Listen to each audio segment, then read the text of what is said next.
2014 के बाद से देश में बीजेपी ने कई चुनाव जीते हैं और इसमें उसकी आईटी सेल की बड़ी भूमिका है। यूपी चुनाव में भी डिजिटल प्रचार में बीजेपी आईटी सेल बाकी दलों पर भारी पड़ी, जिस पर अब अखिलेश यादव ने बीजेपी आईटी सेल से मुकाबले की तैयारी शुरू कर दी है। आप जानते हैं कि 2022 की यूपी विधानसभा चुनाव में सत्ता में वापसी के लिए सपा ने पूरी तैयारी की थी। अखिलेश यादव की रैलियों में उमड़ती भारी भीड़ इस बात का गवाह थी कि इस बार यूपी में बीजेपी के लिए हवा उल्टी बह रही है, मगर फिर भी नतीजे बीजेपी के पक्ष में आए। बीजेपी ने लगातार दूसरी बार सत्ता हासिल की और सपा को फिर 5 साल के लिए विपक्ष की भूमिका में आना पड़ा। सपा ने इस जनादेश को स्वीकार तो किया है, मगर इसके साथ ही बीजेपी की जीत पर सवाल भी उठाए हैं। सबसे बड़ा सवाल ईवीएम और पोस्टल बैलेट में हुई गड़बड़ियों को लेकर है। इसके साथ ही बीजेपी की मजबूत आईटी सेल से निपटना भी एक बड़ी चुनौती है, जिसके लिए अब अखिलेश यादव ने नया प्लान तैयार किया है। क्या है अखिलेश की नई रणनीति, आइए देखते हैं। विधानसभा चुनाव में जीत के लिए सारा जोर लगाने के बावजूद अखिलेश यादव 22 में बाइसिकल को सत्ता की रेस का विजेता नहीं बना पाए।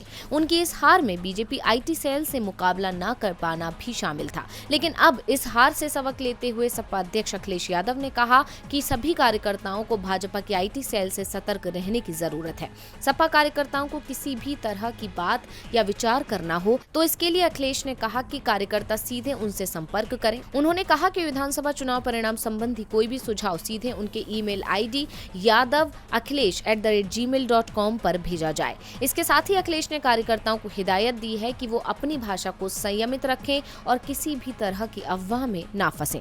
आपको बता दें कि इन चुनावों में सत्ता में वापसी की उम्मीदें अखिलेश यादव को बंधी थी, लेकिन 111 सीट जीतकर भी पार्टी बीजेपी से पीछे रह गई। इसके लिए कहीं न कहीं बीजेपी की मजबूत आईटी सेल का हाथ था। कोरोना के चलते निर्वाचन आयोग ने शुरुआत में डिजिटल प्रचार के लिए गाइडलाइन जारी की थी। तब भी अखिलेश यादव ने ये बात उठाई थी कि बीजेपी डिजिटल प्रचार में बाकी दलों पर भारी पड़ेगी और ऐसा हुआ भी। इसीलिए अब अखिलेश यादव कार्यकर्ताओं से सीधे तौर पर जुड़ने जा रहे हैं। उन्होंने कार्यकर्ताओं और नेताओं से सुझाव अपनी पर्सनल मेल आईडी पर मांगे हैं। विधानसभा चुनाव में मिली हार की समीक्षा और आगे की रणनीति के लिए अखिलेश ने 21 मार्च को सपा के नवनिर्वाचित विधायकों की पहली बैठक बुलाई है। इस बैठक में नेता प्रतिपक्ष का नाम भी तय किया जाएगा। वहीं इस दौरान अखिलेश यादव के करहल सीट छोड़ने को लेकर भी विचार हो सकता है। यही नहीं, किसे वहां से उपचुनाव लड़ाया जाए, इस पर भी मंथन संभव है। वैसे इस चुनाव में हार के बावजूद समाजवादी पार्टी की सीटें बढ़ने और मत प्रतिशत में इजाफा होने पर पार्टी प्रमुख अखिलेश यादव ने राज्य की जनता का धन्यवाद किया था और कहा था कि हमने दिखा दिया है कि भारतीय जनता पार्टी की सीटों को घटाया जा सकता है। डीवी लाइव की रिपोर्ट।